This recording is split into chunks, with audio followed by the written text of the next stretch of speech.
성경은 누구의 말씀입니까? 하나님의 말씀입니다. 하나님이 전능하신 분이시기 때문에 그분의 말씀도 바로 전능의 능력이 있습니다. 여러분은 하나님의 말씀을 사랑함과 동시에 두려움으로 받기를 원합니다. 하나님은 신실하신 분이십니다. 그렇기 때문에 그분이 하신 말씀, 즉 기록되어진 성경에는 거짓이 없습니다. 1.1획의 오류가 없습니다. 모든 성경은 진리입니다. 그리고 전능하신 하나님이시기 때문에 그분이 말씀하시면은 그 내용이 하나도 빠짐없이 다 이루어지는 겁니다. 하나님은 그분의 성품상 거짓을 말할 수가 없습니다. 그분은 진리의 영이고 진리의 신이십니다. 그래서 모든 말씀은 전부 다 진리에 해당이 되어지고 또 하나님이 말씀하신 내용 가운데 이루어지지 않을 부분은 하나도 없습니다. 이미 이루어진 말씀이 있고 앞으로 이루어질 말씀도 많이 있습니다. 바로 이런 하나님의 말씀을 만약에 사람이 무시하면 어떻게 되는가? 저는 그런 사람을 가리켜서 이 세상에서 가장 무식한 사람 중에 무식한 사람이다. 또 가장 큰 잘못 중에 큰 잘못을 범한 사람이다. 이렇게 생각을 합니다. 여러분, 하나님 말씀이 이해가 되지 않고 또 때로는 믿어지지 않는 그런 경우가 있을지라도 항상 아멘으로 받고 순종할 수 있기를 축원합니다. 성경에 기록된 이유를 보면 여러 가지가 있습니다. 그런데 그 중에서 가장 첫 번째 이유는 무엇일까요? 성경의 기록 첫 번째 이유가 뭘까요? 구원입니다. 성경은 구원의 책입니다. 그래서 우리는 이 성경을 통해서 구원을 이미 받은 사람들인데 구원의 성경의 이유, 성경의 목적이 바로 첫 번째가 구원이라면은 하나님은 이 성경을 통해서 구원을 받을 수 있는 길을 열어놓으셨다는 거예요. 그래서 여러분들이 이 성경을 대할 때, 성경을 또 사랑할 때 하나님을 모르는 사람을 할지라도 분명히 구원의 축복을 누릴 수 있으리라고 믿습니다. 그러면은 왜 성경이 구원의 길을 열어놓았는가? 그것은 이런 이유 때문입니다. 모든 사람들에게 구원이 필요해. 다시 말하면 모든 사람은 죄인입니다. 그리고 죄의 삭은 사망입니다. 그런데 하나님이 사람을 창조하시고 모든 사람을 사망에 이르게 하기 위해서 우리를 이 땅에 보내셨다면 그런 하나님을 믿을 필요가 어디 있겠어요?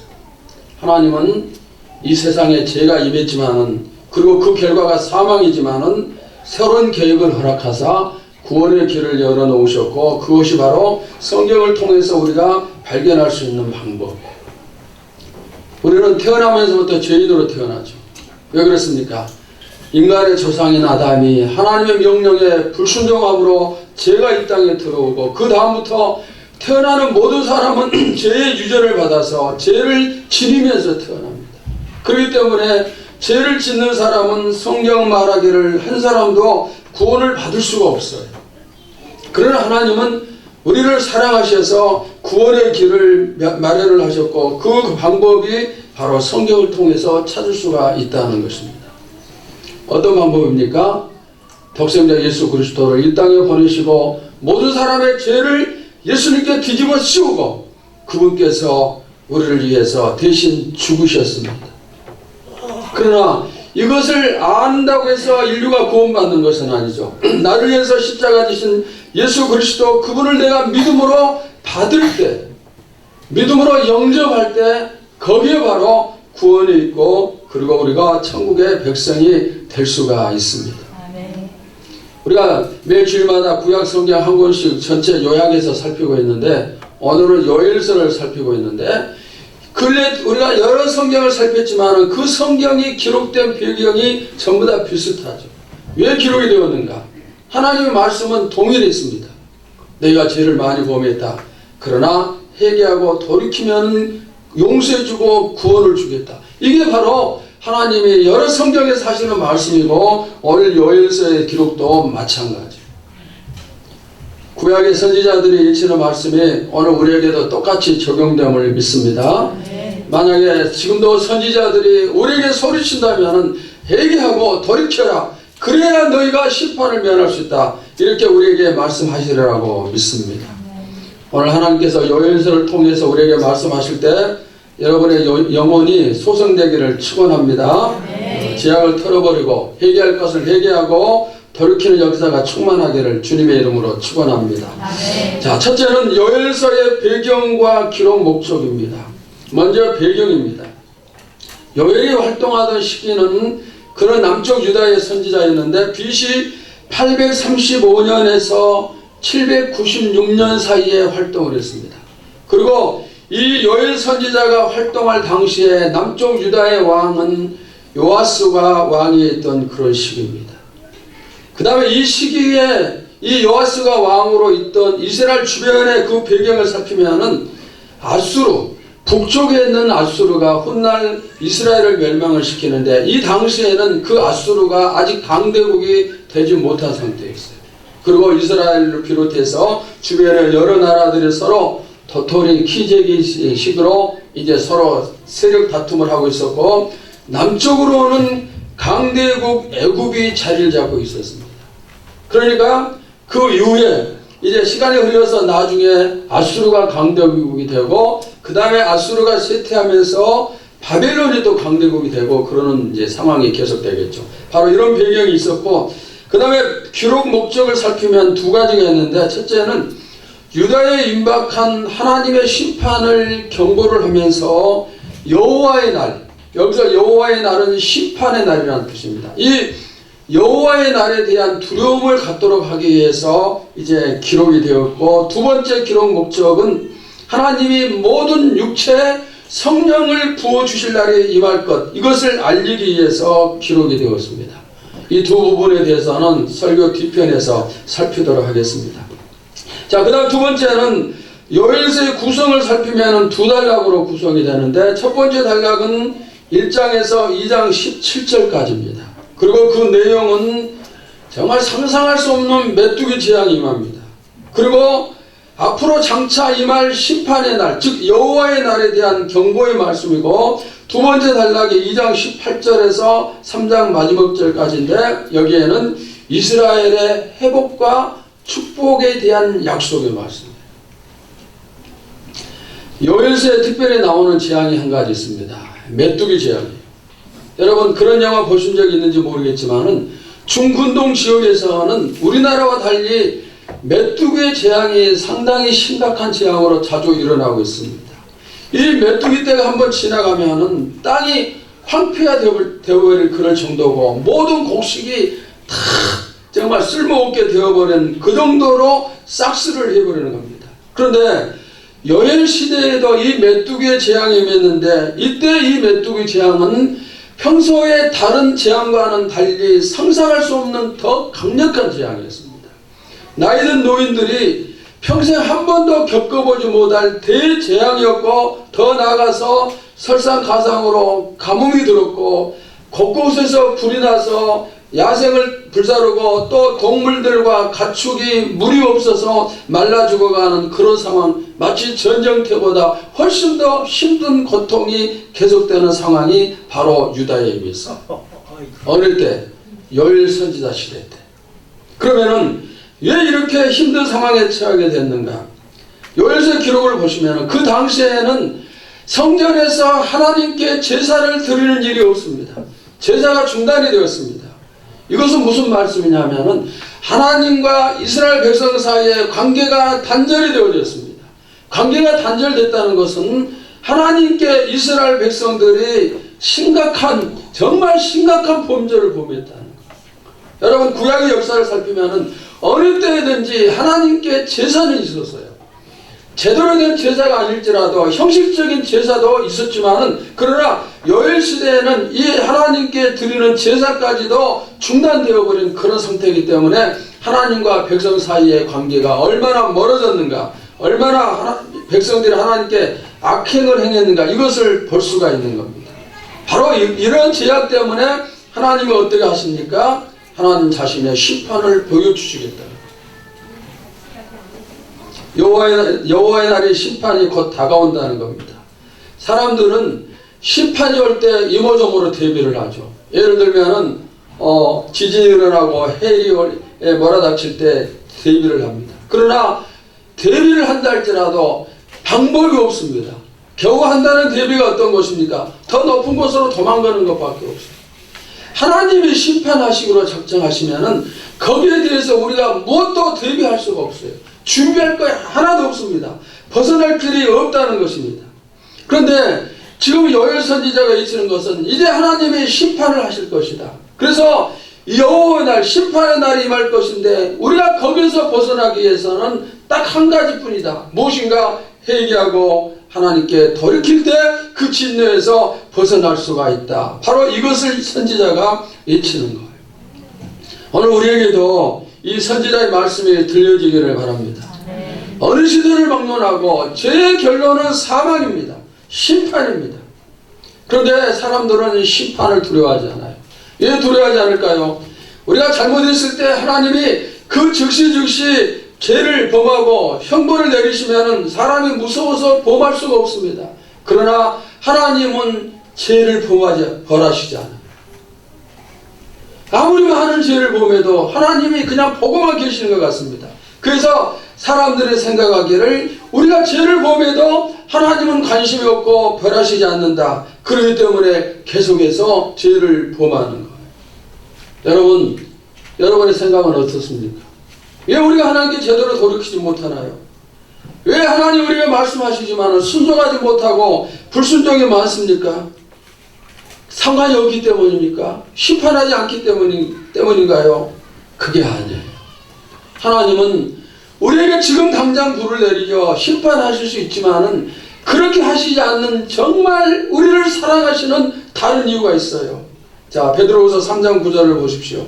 우리 다 같이 봅시다. 시작. 주의 약속은 어떤 이들이 더디다고 생각하는 것 같이 더딘 것이 아니라 오직 주께서는 너희를 대하여 오래 참으사 아무도 멸망하지 아니하고 다 회개하기에 이르기를 원하시느니라. 여러분 아멘입니까? 지금도 주님께서는 우리를 기다려주세요. 내 하나님을 멀리하고 세상을 사랑하고 악을 숭배하고 사단의 명령을 따르고 그러나 하나님은 기다려주세요. 기다려주시는 그것이 곧 하나님의 사랑입니다. 이 하나님의 사랑을 사람들은 역이용해서 나쁘게 사용을 합니다. 죄를 범해도 상관없다. 하나님은 다 용서해 주신다. 한번 구원을 주시면 끝까지 책임져 주신다. 그러니까 내 마음대로 살아야 된다. 그러나 여러분, 이런 생각은 하나님이 우리에게 주시는 생각이 아니죠. 사단이 우리를 파멸하기 위해서 하나님을 대적하도록 사단이 주는 그런 생각입니다. 여러분에게 회개의 문이 열려있을 때 들어가야 돼요. 기회를 주실 때 우리가 회개하고 심판을 피해야 돼요. 언제까지나 이 회개의 문이 열려있을 것 같습니까? 계속되는 베드로후서 3장 10절을 보십시오. 그러나 주의 날이 도둑같이 오리니 그날에는 하늘이 큰 소리로 떠나가고 물질이 뜨거운 불에 풀어지고 땅과 그 중에 있는 모든 일이 드러나리로다. 지금은 문이 열려있고 하나님이 기다려주시지만은 그러나 주의 날이 임할 때 그 문이 닫힐 때 더 이상 회개할 수가 없어요. 그때는 영원한 지옥의 불의 고통뿐이라는 겁니다. 그리고 이 날은 도둑처럼 온다고 그랬어요. 그러나 주의 날이 도둑같이 오리니 그랬습니다. 여러분, 도둑은 예고 없이 오는 겁니다. 지금 우리가 사는 이 세상에 하나님이 다시 오실 기미가 보이지 않아요. 누구도 그렇게 생각하지 않아요. 그러나 우리가 생각하지 않는 그때 도둑처럼 하나님은 임하시는 거예요. 그날이 오늘 밤이 될 수도 있고 내일이 될 수도 있어요. 누구도 그날을 모르는 겁니다. 도둑은 오면서 예고하지 않아요. 우리에게 기회가 주어졌을 때 저도 여러분도 하나님 앞에 흠없이 티없이 설 수 있기를 바랍니다. 그러기 위해서 뭐가 필요하죠? 철저하게 회개하고 돌이키는 것이 필요해요. 그 다음에 세 번째는 요엘서의 핵심 절과 핵심 단어입니다. 핵심 절은 우리가 항상 살피는 것처럼 성경 본문이 핵심 절이죠. 요엘서 2장 13절 우리 다시 한번 봅시다. 시작. 너희는 옷을 찢지 말고 마음을 찢고 너희 하나님 여호와께로 돌아올지어다. 그는 은혜로우시며 자비로우시며 노하기를 더디하시며 이내가 그 시사 뜻을 돌이켜 재앙을 내리지 아니하시나니. 자, 옷을 찢지 말고 마음을 찢고 하나님께로 돌아오면, 즉 철저하게 회개하면은 재앙을 받지 않으리라. 이런 말씀이에요. 여러분, 회개하고 재앙과 상관없는 삶을 사시길 바랍니다. 그 다음에 핵심절 두 번째, 요엘서 2장 28절입니다. 여기도 다 같이 보겠습니다. 시작. 그 후에 내가 내 영을 만민에게 부어주리니 너희 자녀들이 장래일을 말할 것이며 너희 늙은이는 꿈을 꾸며 너희 젊은이는 이상을 볼 것이며. 요엘서에는 회개하는 자에게 주시는 축복이 몇 가지 기록이 되어 있고, 그 중에서 특별한 축복은 성령의 역사를 강조하는 것. 신약에서 사도행전이 성령의 역사를 기록한 책이라면 구약의 성령과 가장 관계가 깊은 책은 요엘서예요. 그러니까 요엘서는 뭡니까? 정말 축복의 책이라고 할 수 있습니다. 방금 살핀 2장 28절은 오순절 성령 강림을 예언하는 그런 말씀입니다. 요엘의 시대에 성령이 임할 것을 예언을 했습니다. 그리고 그 이후에 사도행전 2장 1절에서 4절을 보시면은 그 예언했던 성령이 실제로 임하셨고, 지금 우리는 성령이 임한 성령의 시대에 살고 있습니다. 여러분에게 성령의 역사가 차고 넘치기를 바랍니다. 요엘이 예언했던 그 성령의 역사심이 바로 여러분의 축복이 되기를 바랍니다. 늘 성령 충만함을 사모하십시오. 늘 깨어서 성령 충만을 위해서 기도하고 말씀을 듣는 가운데 성령이 나에게 임할 수 있기를 사모하고, 그럴 때 여러분에게 성령 충만이 주어짐을 믿습니다. 요엘 선지자는 말씀을 했습니다. 너희 자녀들이 장래일을 말할 것이다. 여러분에게도 예언의 축복이 임하기를 원합니다. 너희 늙은이는 꿈을 꿀 것이다 했습니다. 여러분들도 꿈을 통해서 하나님의 뜻을 찾기를 바랍니다. 너희 젊은이는 이상을 볼 것이라 했습니다. 여러분의 기도 중에 하나님과 영적 교제 중에 환상을 보고 영적 세상을 체험할 수 있기를 바랍니다. 요엘의 예언이 실제로 이루어졌습니다. 그리고 지금은 무슨 시대입니까? 성령의 역사가 구약보다 훨씬 더 강하게 임하는 그런 시대예요. 이 성령이 역사하시는 이 시대, 성령께서 세상을 지배하고 다스리시는 이 시대, 바로 우리 교회 주인이 성령이 되시길 원하고, 여러분 가정의 주인이 성령이 되시길 원하고, 여러분 마음의 주인이 성령이 되시기를 축원합니다. 아멘. 나의 주인 되신 성령께 내가 순종하면서 따를 때 우리는 성령의 놀라운 역사를 매일매일 체험할 수가 있습니다. 그 다음에 두 번째 핵심 단어입니다. 핵심 단어는 여호와의 날입니다. 자, 여호와의 날의 뜻이 뭐라고 했죠? 심판의 날이라는 뜻이라 했습니다. 하나님이 범죄한 이스라엘에 메뚜기 재앙을 내리셨습니다. 그러나 그 재앙은 하나님의 경고지만은 최후의 심판은 아니에요.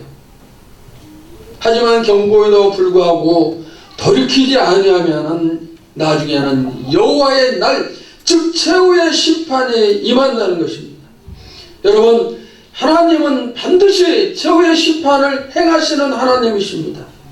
그때 모든 인류는 두 종류에 속하게 되는 겁니다. 한 종류는 영생의 천국에 들어가고 한 종류는 영벌의 지옥에 들어가는 것입니다. 누구도 이 두 가지 길을 피할 수가 없어요. 그리고 그 가운데 중간도 없습니다. 여러분은 지옥의 형벌을 정말 두렵게 생각을 하고 천국의 축복을 정말 가장 큰 축복으로 생각을 해야 돼요. 그런데 사람들은 천국도 지옥도 별로 관심 없어요. 저는 천국과 지옥을 설명할 때마다 이렇게 설명을 합니다. 지옥이 어떤 곳인가? 여러분이 이 세상 일생을 살아오면서 가장 힘들었던 하루가 있을 거예요. 너무너무 힘들고, 그래서 목숨을 끊고 싶고 더 이상 살고 싶지 않고 너무너무 고통스러운 그때, 그러나 지옥은 그 고통스러운 것보다 천배 만배 더 큰 고통이 영원히 계속되는 곳이 바로 지옥이에요. 천국은 어떤 곳일까요? 여러분이 40년, 50년, 30년 살아오면서 가장 행복했던 한 달이 있을 거예요. 그 행복했던 한 날보다 천배 만배 그 이상으로 영원토록 행복을 누리며 사는 곳, 그곳이 바로 천국이에요. 그곳에는 나를 위해 십자가 지신 예수 그리스도가 거하시고, 그곳에는 우리의 믿음의 조상 아브라함이, 또 다윗이, 다니엘이, 요셉이 있는 것이고, 그곳에는 베드로가 있는 것이고, 바울 사도가 있는 것이고, 그곳에는 여러분의 예수 믿고 세상을 떠난 부모님이나 조상들이 거하시는 곳이 바로 그 천국입니다. 여러분, 죽음 이후의 세상은 분명히 있습니다. 하나님의 심판을 통해서 나는 천국으로, 누구는 지옥으로, 이 사실이 분명히 결정이 되어집니다. 누가 천국에 가는가? 회개하고 예수를 믿으면 천국이에요. 아멘. 끝까지 회개하지 아니하고 돌이키지 아니하면 영원한 형벌을 받아요. 하나님께서는 너무 오래 참으셨어요. 바울 서신을 보십시오. 또 사도행전을 보십시오. 초대교회 성도들의 유일한 희망은 재림이었습니다. 그들은 믿음 때문에 얼마나 많은 핍박을 받았는지 모릅니다. 많은 사람들이 죽임을 당했습니다. 짐승에 의해서 찢겨 죽임을 당하고, 불에 타서 죽임을 당하고, 또 땅속에 굴을 파고 숨어서 신앙생활하고, 누구는 목이 달리고, 누구는 온몸에 가죽이 벗겨지고, 누구는 톱에 키워서 죽임을 당하고, 누구는 뜨거운 기름 속에 넣어져서 튀겨져 죽음을 당하고, 이것이 바로 초대교회 시절의 핍박이었어요. 바로 이런 상황에서 이 핍박을 받는 성도들의 유일한 희망은 주님의 재림뿐이에요. 주님이 속히 오셔야 우리가 이 핍박에서, 이 고난에서 헤어날 수가 있다. 그러니 주여 빨리 오시옵소서. 그들은 서로 만날 때 인사를 합니다. 인사가 무엇이었나요? 마라나타. 주님이 곧 오십니다. 주님이 오십니다. 그들은 서로 만날 때마다 서로에게 주님이 곧 오신다는 사실을 상기시켜 주면서 그 핍박을 이겨나갔던 사실입니다. 그런데 그렇게 주님이 오신다고 고대하고 지금 2000년이 지났지만은 아직도 오시지 않았습니다. 사람들이 이렇게 생각할 겁니다. 초대교회 오실 줄 알았는데 지금도 오시지 않았다. 그러면 주님이 오시지 않는 게 아닌가. 여러분, 긍정적으로 생각을 하세요. 2000년이 지나 오시지 않았다면 이제 주님 오실 때가 과거보다 훨씬 더 가까워졌다는 사실. 그리고 좀 전에 말씀드린 것처럼 주님의 재림의 날은 도적같이 임하는 거예요. 저는 가끔 수요일 예배 시간에 이런 말을 했어요. 주님이 오신다면 어느 날 오실까요? 수요일 저녁 예배 시간에 오실 것 같습니다. 그랬어요. 왜 그럴까요? 수요일 저녁 예배는 참석한 사람들이 별로 많지 않아요. 직장 때문에. 그래서 정말 수요일 예배는 예배를 사랑하는 사람들이 참석하는 그런 예배라고 생각이 되어지는데, 그래서 주님이 오시면은 수요일 저녁 예배 오시지 않을까 웃으면서 제가 그런 말을 몇 번 했습니다. 주 여호와의 날은 누구에게는 환희의 날이에요. 누구에게는 정말 평생 눈물 흘리는 뼈저리게 후회하는 바로 그런 날이 됩니다. 여러분에게는 주님이 오실 날을 잘 준비했다가 그날이 바로 환희의 날이 될 수 있기를 축원합니다. 재림을 준비하십시오. 첫 번째로 필요한 것은 회개해야 돼요. 그리고 잃어버린 모든 것들, 첫사랑을 회복하고 다시 충성을 해야 된다는 사실입니다. 제가 오랫동안 아파했던 우리 교회 성도 권사님 한 분에게 이런 말을 했습니다. 이제 속히 회복되고 그 다음에 건강이 회복되면은 남은 삶 다른 일 하지 말고 오직 기도와 전도하는 일에 모든 시간을 바치고 생명을 바치십시오. 그렇게 얘기를 했어요. 여러분, 우리 몸이 아프다고 해서 이대로 살다가 끝나면 되겠습니까? 그냥 직장 다니다가 이 삶이 끝나면 되겠습니까? 그냥 대강 믿다가 끝나면 되겠습니까? 우리는 훗날 모두가 하나님 앞에 설 터인데 그때 하나님 앞에서 칭찬을 받고 상급을 받아야 돼요. 심판, 저주가 아니고 상을 받고 칭찬을 받아야 됩니다. 여러분 잘 아는 것처럼 제가 몇 달 전 심장 수술을 받았죠. 의사가 하는 말이 이제부터는 몸조리 잘하고 또 힘든 일 하지 말고 절대로 스트레스 받지 말고 잘 먹고 운동 열심히 하고 또 그러면서 건강을 유지하라 이렇게 얘기를 했어요. 주변에서도 많은 사람들이 그래도 그동안 나름대로 열심히 30년 이상 열심히 했으니까 이제 하나님 일 시험시험 하다가 때가 되면 은퇴하라 이런 사람들도 있었어요. 저도 그런 생각을 했어요. 제 건강을 위해서 이제 나름대로 과거에 그래도 열심히 하기도 했으니까 이제 그냥 하루하루 그냥 열심히 하고 그러면서 하나님 부름을 받으면 좋겠다. 그런데 기도하는 가운데 하나님이 저에게 책망과 깨달음을 주셨어요.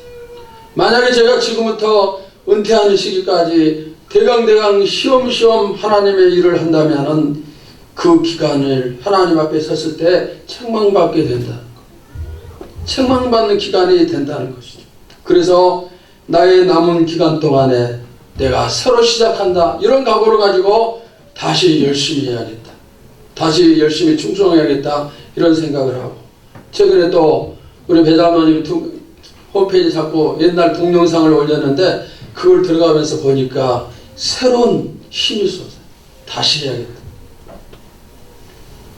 그리고 우리 교회 사명은 사도행전 프로젝트 이 사명인데 이것을 잘 감당하고 또 이후로 우리 교회에 새로운 사명을 하나님이 주시고 그 일도 해야 되겠다. 이런 마음, 이런 그림들이 마음속에 그려지고 있어요. 여러분과 제가 힘을 합해서 함께 이 일을 할 수 있기를 바랍니다. 아멘. 우리는 주님이 부르시는 그날까지 죽도록 충성해야 돼. 쉴 틈이 없어요. 여유 부릴 틈이 없습니다. 이제까지 열심히 했으니까 이제는 서서히 해도 되고 쉬어도 된다. 그게 아니에요. 만약에 여러분들이 저와 이 일을 같이 하고 싶지 않다. 그러면 저는 혼자라도 할 거예요. 여호와의 날에 부끄러움을 당하지 않으려면 누구든지 목사도 장로도 권사도 누구든지 끝까지 충성해야 돼요. 하나님 앞에 바로 서야 돼요. 이 정도 했으니 이제는 그만해도 괜찮다. 이것은 생각해 주는 것이 아니고 사실은 그런 말은 사단이 주는 생각이에요.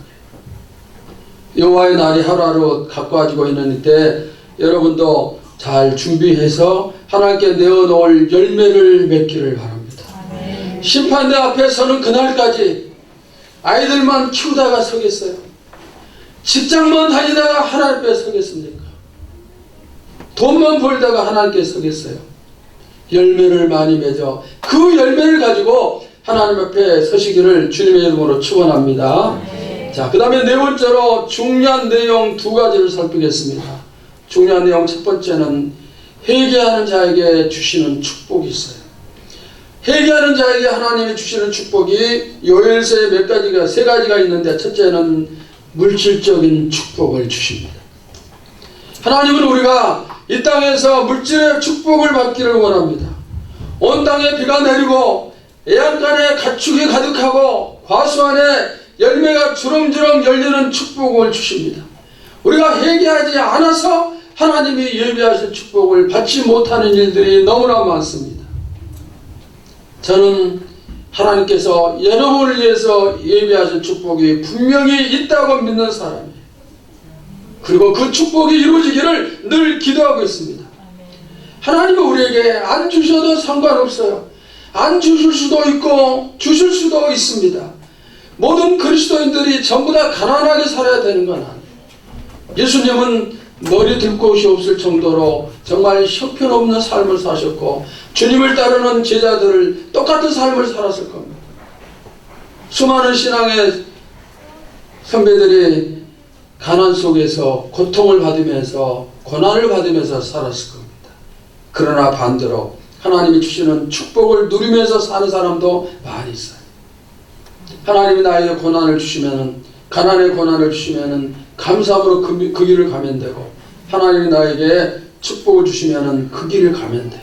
하나님이 주시는 축복을 우리가 억지로 가난하게 살아야 되고 건피하게 살아야 된다면서 거절할 이유는 없어요. 이제 저는 여러분들이 이제까지 힘들게 사는 모습을 보면서 제 소원 중에 하나는 우리 교회 속한 성도들의 삶이 좀 더 풍요로워지고 여유로운 그런 삶을 살았으면 좋겠다. 그런 소망을 가지고 있습니다. 그리고 그것이 이루어지기를 계속해서 기도하고 있고, 이제 여러분 가운데 그런 사람들이 많이 나타나리라고 믿습니다. 교회 안에는 부유한 사람도 있어야 되고 가난한 사람도 있어야 돼요. 모두가 다 가난한 사람만, 모두가 다 부유한 사람만 그게 아니라고 생각합니다. 여러분들에게도 부유함이 찾아오기를 바랍니다. 아멘. 사도 바울에게도 가난한 때가 있었고 부유한 때가 있었어요. 요엘 선지자는 말씀을 하고 있습니다. 이스라엘 백성들이여, 여러분들이 회개를 하면은 하나님이 물질의 축복을 주실 것이다. 지금 제가 여러분에게 하는 말씀이 아니고, 말이 아니고 선지자가 백성들에게 하시는 말씀이에요. 그리고 그 말씀에 근거해서 저도 여러분에게 그 말씀을 근거 삼아서 하나님이 여러분에게 축복하실 것이다 선포하는 것입니다. 제 말이 아니에요. 믿은 사람들에게 주시는 하나님의 축복의 약속입니다. 여러분들이 하나님과 관계를 잘 회복을 해서 이 축복을 누리시기를 축원합니다. 그 다음에 회개가 주는 두 번째 축복이 있습니다. 그것은 우리의 대적에 대한 심판입니다. 요엘서 3장을 보시면 주변의 나라들이 하나님의 백성 이스라엘을 어떻게 괴롭혔는가 기록이 되고 있습니다. 그들은 땅을 빼앗았습니다. 백성들을 끌고 가서 팔아 넘겼고, 그 다음에 또 젊은 여자아이들은 창녀로 그렇게 팔아서 돈을 챙기고 탈취하고, 하여튼 별의별 나쁜 짓들을 다 했어요. 근데 하나님이 그들을 그냥 두시지 않아요. 비록 이스라엘 백성들이 하나님부터 멀어져서 지금 거기에 대한 대가를 치르고 있지만은 그들은 그럼에도 불구하고 하나님의 백성들이에요. 하나님의 자녀들입니다. 하나님의 자녀들이 잘못한다고 해서 그들을 심판하고 그들을 착취하는 것은 아주 잘못된 거예요. 물론 하나님의 도구로 사용하시기도 하지만은 그들은 반드시 심판을 받게끔 되어 있습니다. 여러분, 북한이나 중동 사람들처럼 우리가 신앙생활하는 것 때문에 그런 큰 핍박은 받지 않지만은 지금도 우리 교회 안에도 믿음 때문에 핍박을 받고 힘들어하는 사람들이 많이 있어요. 차이는 있지만 모든 핍박은 전부 다 어려운 거예요. 힘든 것입니다. 예수 믿는 것 때문에 욕을 먹고, 예수 믿는 것 때문에 손가락질을 당하고, 예수 믿는 것 때문에 손해를 보고, 이런 일들이 참 많아요. 그러나 여러분 기억을 하십시오. 내가 받는 핍박은 내가 당하는 것이 아니고 그것은 곧 주님을 핍박하는 것, 하나님을 핍박하는 것입니다. 바울이 예수님을 만났죠. 예수님이 찾아오셨습니다. 그리고 뭐라고 말씀하셨습니까? 사울아, 네가 어찌하여 나를 핍박하느냐 말씀을 했어요. 여러분을 핍박하는 것은 여러분을 핍박하는 게 아니고 여러분의 주인 되신 하나님을 핍박하는 것이에요. 그러니 그게 얼마나 무서운 일이 되고 하나님이 왜 그들을 심판하시지 않겠습니까?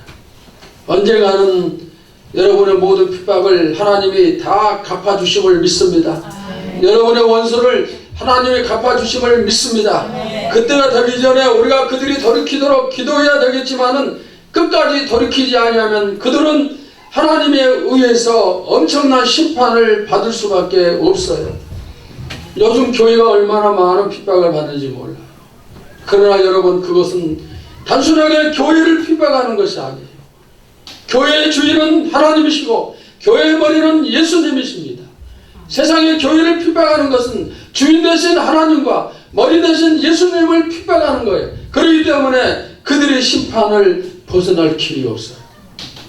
오늘 신앙생활 하면서 힘들어서 핍박 때문에 눈물을 흘린 분, 그런 분이 있다면 그 흘린 눈물 주님이 나중에 다 갚아주시고 그 눈물이 값진 보석보다 더 값어치 있는 진짜 천국의 축복이 됨을 믿습니다. 그 축복을 사모하고 바라보면서 오늘 핍박을 이길 수 있기를 바랍니다. 철저하게 회개하고 하나님 편에 서십시오. 하나님은 항상 우리의 편에 서셔서 우리를 지켜주시는 그런 분이십니다. 그 다음에 회개가 주는 세 번째 축복은 궁극적인 승리와 영원한 천국 축복의 약속이에요. 여러분, 예수 믿는 모든 사람은 결국에는 승리합니다. 세상의 승자는 믿는 사람이에요. 여러분 모두가 승리자가 됨을 믿습니다. 또 여러분 모두가 영원한 축복을 누림을 믿습니다. 지금 우리 중에는 천국이 얼마나 어떤 곳인가, 천국의 축복이 어떤 곳인가 잘 알지 못하고 제대로 알지 못합니다. 왜냐하면 성경에 기록되지 않기 때문에, 그리고 천국에 가보지 않았기 때문에. 가끔 천국을 구경하고 와서 간증하는 사람들이 있지만 그들이 가서 본 천국도 일부분일 뿐이에요.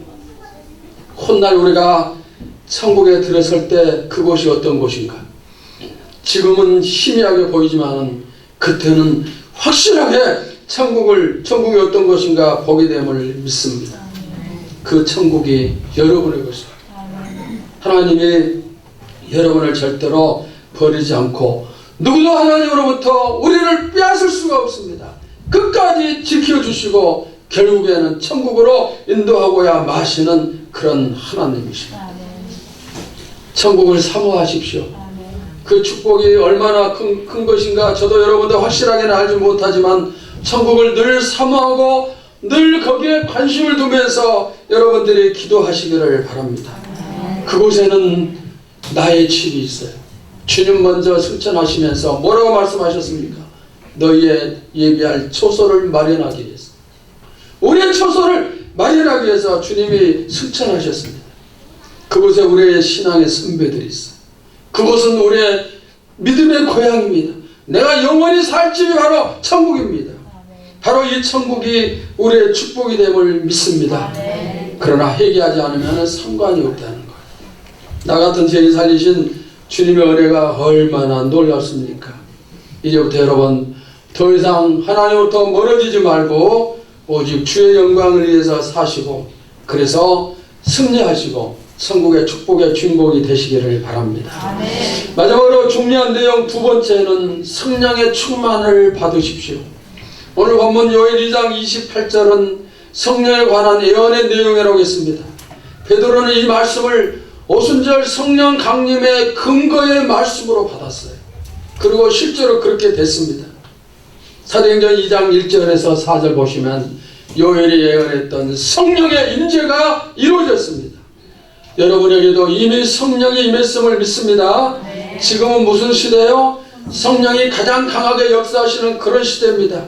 성령이 역사하기 위해서는 성령 충만함을 받아야 됩니다. 그러면 어떻게 받아야 되는가? 말씀을 삼하고 들을 때 성령 충만 받을 수 있고, 우리가 기도로의 힘을 쓸 때 성령 충만을 받을 수가 있습니다.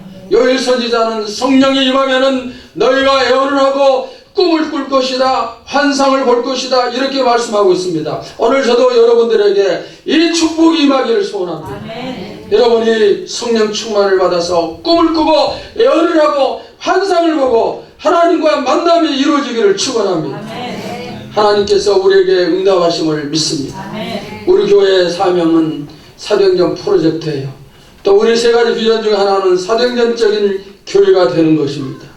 여러분이 성령의 충만의 꿈을 버리지 않고 그것을 사모하며 나갈 때 바로 사도행전적인 교회, 사도행전적인 성도가 됨을 믿습니다. 이후로 성령 충만함 받아서 성령의 지배를 받고 늘 순종하면서 성령이 주시는 축복을 누리시기를 바랍니다.